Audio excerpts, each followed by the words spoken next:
So I'm upgrading from the Generation 3 Sony wireless headphones to the Generation 5 that I just got. First of all, the case is different.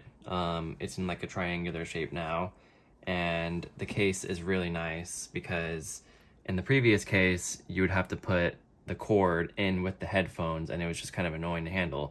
But now in the new one, they have this little compartment that's magnetic where you can stick the charging cable in.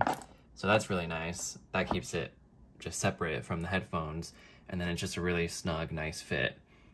The headphones themselves are really nice. They've been completely upgraded. I mean, I didn't try the Generation 4, but from the Generation 3 to the Generation 5, you can obviously tell a huge difference.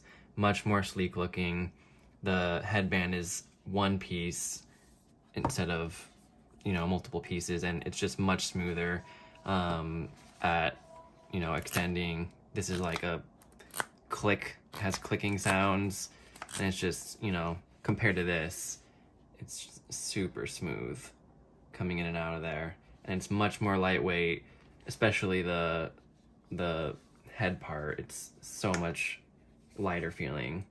And so here's this side, just a more like oval shape. This is really comfortable. It has really good sound. I haven't really got to test the battery life yet because I just got them today, but so far I'm really impressed with them.